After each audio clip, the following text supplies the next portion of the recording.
Bon mercredi les enthousiastes, Jonathan de la chaîne Spirituosité. C'est le mercredi Bourbon. Cette semaine, je vous présente le Rabbit Hole Cave Hill.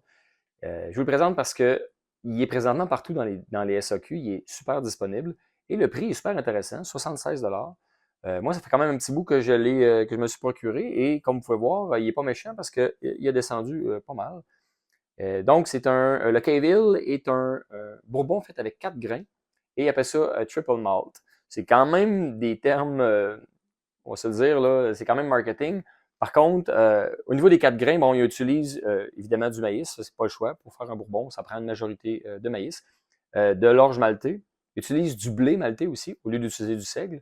Et comme quatrième grain, il utilise de l'orge encore, mais c'est un orge miel, donc honey malt.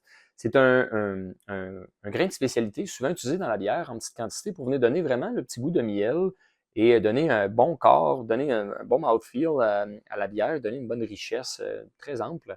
C'est un peu moins évident dans un distillat, une fois que c'est distillé, mais quand même, les saveurs se transmettent dans le whisky. Et bon, je l'aime bien parce que c'est vraiment un whisky très complexe quand même. Donc, au nez, il y a beaucoup de chêne. Donc, c'est un beau chêne sec, comme un petit peu grillé qui se présente. Mais il y a une belle rondeur aussi, puis il y a un beau petit côté fruité, un beau petit côté céréales et un petit côté plus sucre brun que d'être caramel. Donc, comme je disais, le chêne sec, un peu grillé. Avec, dans les fruits, j'ai un peu de banane. Il y a un peu aussi dans la rondeur des fruits, c'est plus comme des fruits à noyaux, donc comme des dattes, comme des prunes, un peu de figues. Donc, vous voyez, c'est fruité, mais riche et sucré rond. Et ensuite de ça vient aussi, bon, je dirais, je sais pas s'il y a un petit peu de vanille, c'est assez discret, mais il y a quand même un petit peu de vanille. Et en arrière de ça, le sucre brun, du côté miel, et en plus, il y a un petit peu d'épices, comme un petit peu de muscade, un petit peu en arrière là, de tous ces arômes-là. Et un petit côté herbal aussi, assez discret, qui est comme, je dirais, un peu plus feuille de laurier. Donc, vous voyez là, quand même une bonne complexité, pas mal de couches, pas mal d'arômes qui se présentent, une dans l'ordre, l'une à la file de l'autre. Et ça le rend super intéressant. Donc, pour 76 on a de quoi de quand même pas mal complexe. Bien balancé aussi. Là. Il n'y a pas quelque chose de plus dérangeant au nez que les autres arômes. Donc, ça se présente bien. C'est super agréable. En bouche maintenant.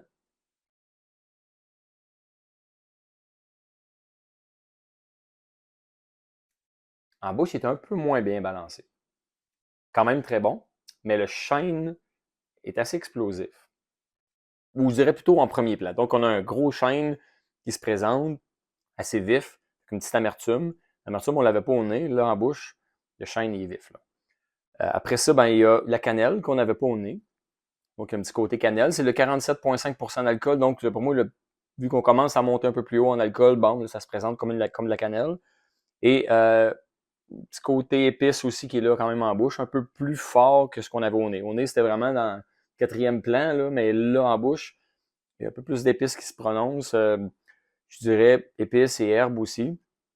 Quand même, super bon, là. Tu sais, ça reste une belle complexité.